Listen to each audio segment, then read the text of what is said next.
Praise the lord. దేవుని స్తోత్రం. క్రీస్తు దేవుని బిడ్డలారా, నూతన సంవత్సరంలో ప్రభు యేసు క్రీస్తు వారి శ్రేష్టమైన నామమున మీ అందరికీ శుభాకాంక్షలు తెలియజేస్తున్నాను. ప్రభుతో ప్రతిదినం అరుణోదయ దర్శనం అనుదిన వాగ్దానం పొందుటకు మనం చేరి మీ అందరికీ కూడా ప్రభు నామమున హృదయపూర్వక వందనాలు తెలియజేస్తున్నాను. దేవుని వాక్యాన్ని ధ్యానం చేసుకుందాం. భక్తుడైన హబక్కూ రాసిన గ్రంథం 3వ అధ్యాయము 2వ వచనాన్ని చదువుకుందాం. హబక్కూ రాసిన గ్రంథం 3వ అధ్యాయము 2వ వచనము బి భాగం చదువుకుందాం. యెహోవా సంవత్సరములు జరుగుతుండగా నీ కార్యము నూతనపరచుము. యెహోవా సంవత్సరములు జరుగుతుండగా నీ కార్యములు నూతనపరచుము అని భక్తుడు తెలియజేస్తున్నాడు. దేవుని బిడ్డలారా గమనించండి, హబక్కూ యొక్క ప్రార్థన ఏంటంటే దేవుని యొక్క సాన్నిధ్యములో ఆయన నిజమైనటువంటి సేవకునిగా ఉండాలని, దేవుని యొక్క చిత్తం నెరవేర్చాలని హబక్కూ యొక్క ఉద్దేశం. అందుకనే ఇక్కడ ఆయన కార్యాలు జరిగించాలని ప్రార్థన చేస్తున్నాడు. హబక్కూ చేసిన ప్రార్థన మనం గమనిస్తే, యెహోవా సంవత్సరాలు జరుగుతుండగా నీ కార్యము నూతనపరచుము. దేవునికి ఒక కార్యం ఉన్నదని తనకు తెలుసు. అందుకనే సంవత్సరాలు జరుగుతుండగా నీ కార్యము నూతనపరచమని భక్తుడు ప్రార్థన చేస్తున్నాడు. దేవుని బిడ్డలారా గమనించండి, ఈ సంవత్సరం కూడా ప్రార్థన సంవత్సరమని దేవుడు బయలుపరిచాడు. కనుక మనము ప్రార్థన ద్వారా ఫలితాలు పొందాలి. ప్రార్థన ద్వారా దేవుని స్తుతించాలి. ప్రార్థన ద్వారా దేవుని ఘనమైన నామాన్ని కొనియాడాలని దేవుని బిడ్డలారా జ్ఞాపకం చేస్తాం. అందుకనే యెహోవా సంవత్సరం జరుగుతుండగా నీ కార్యములు నూతనపరచుము అని భక్తుడు తెలియజేస్తున్నాడు. దేవునికి ఒక కార్యం ఉంది. ఏంటి ఆ కార్యం అంటే, మానవ జీవితంలో మార్పు రావాలి, మానవుడు మారాలి, మానవ జీవితంలో దేవుని కార్యం జరగాలి, మానవ జీవితంలో దేవుడు తన కృప కుమ్మరింప చేయాలనేది దేవుని యొక్క కార్యము. దేవుడు ఏర్పాటు చేసుకున్న కార్యమని దేవుని బిడ్డలకు జ్ఞాపకం చేస్తాం. అందుకనే నూతనముగా మానవుడు మారాలి, నూతన జీవితంలో మానవుడు ముందుకు సాగాలి, మార్పు చెందాలి, మారాలని దేవుని బిడ్డలారా జ్ఞాపకం చేసుకుందాం.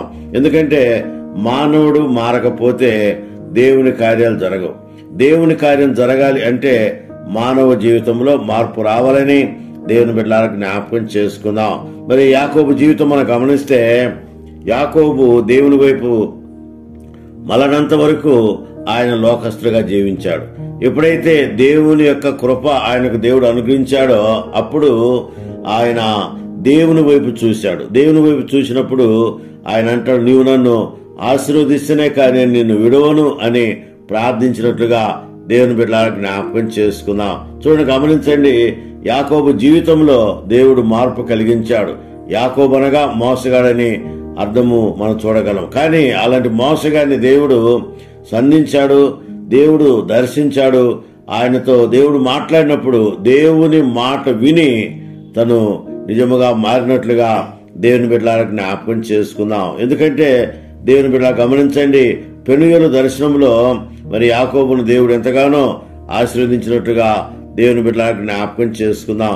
ఆయన హృదయం మారింది, ఆయన నడక మారింది, ఆయన పడక మారింది, ఆయన మనసు మారింది, ఆయన తలంపులు మారినవి అవన్నీ కూడా మారినట్లుగా దేవుని బిడ్డలకు జ్ఞాపకం చేసుకుంది. ఎందుకంటే దేవుడు ఉన్నతమైనటువంటి స్థితిలో ఉన్న దేవుడు కనుక మనం మారితే ఆయన శ్రేష్టమైన కృపావరాలు కుమ్మరించే దేవుడని దేవుని బిడ్డలకు జ్ఞాపకం చేసుకుందాం. కాబట్టి ముఖ్యముగా యాకోబు జీవితంలో మనం గమనిస్తే, నిజముగా యాకోబు జీవితంలో ఆయన బ్రతుకు మారింది, ఆయన చూపు మారింది, ఆయన తలంపులు మారినవి అన్ని కూడా మారినట్లుగా దేవుని బిడ్డలకు జ్ఞాపకం చేస్తున్నాం. అందుకనే దేవుడు ఆయన ఆశీర్వదిస్తున్నప్పుడు మరి పేరు అడిగాడు. పేరు అడిగి, నీ పేరు యాకోబు కాదు ఇశ్రాయేలు అనబడును అని చెప్పినప్పుడు నిజంగా ఇశ్రాయేలు అనగా దేవునితో మానవునితో పోరాడిన వాడని లేఖనాలు మనం తెలియజేస్తున్నాయి.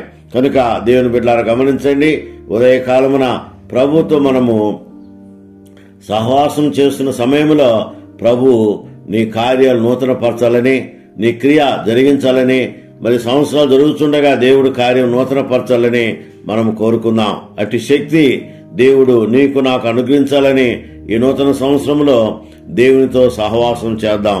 దేవుని యొక్క నిత్య నిబంధన జ్ఞాపకం చేసుకుని ఆయన సన్నిధిలో మనం ముందుకు సాగాలని దేవుని బిడ్డలారా జ్ఞాపకం చేసుకుంది. ఎందుకంటే దేవుడు మహోన్నతుడు, ఉన్నతమైన స్థితి కలిగిన వాడు. ఆయన కూడా నీ కోసం నా కోసం ఆయన మానవాకారాన్ని ధరించి మనిజావతారునిగా భూలోకంలో జన్మించినటువంటి దేవుని జ్ఞాపకం చేసుకుని ఆయన ఘనమైన నామాన్ని కొనియాడి స్తుతించి ఆయనతో సహవాసం చేయుటకు తీర్మానం చేసుకుని నూతన సంవత్సరంలో ముందుకు సాగాలని అటు శక్తి పరిశుద్ధాత్మ దేవుడు మనందరికి అనుగ్రహించి తన కృపలతో నింపి దీవించి బలపరచాలని కోరుకుంటున్నాం.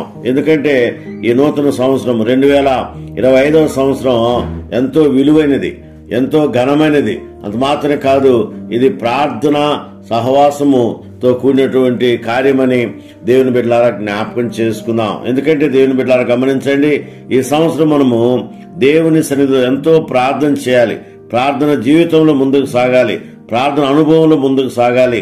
నిజముగా మనం ప్రార్థన చేయగలిగితే దేవుడు మనతో ఉంటాడు, మన మధ్య ఉంటాడు అనే విషయాన్ని జ్ఞాపకం చేసుకుని ఈ నూతన సంవత్సరంలో హబక్కూ చేసిన ప్రార్థన మనం కూడా చేయాలి. ఎందుకంటే యెహోవా సంవత్సరాలు జరుగుతుండగా నీ కార్యం నూతనపరచుమని మనం ప్రార్థన చేస్తే మన కార్యాలు ఆయన నూతనపరచగల దేవుడని జ్ఞాపకం చేసుకుని ఆయన సన్నిధిలో ముందుకు సాగునట్లు పరిశుద్ధాత్మ దేవుడు సాయం చేయనుగాక.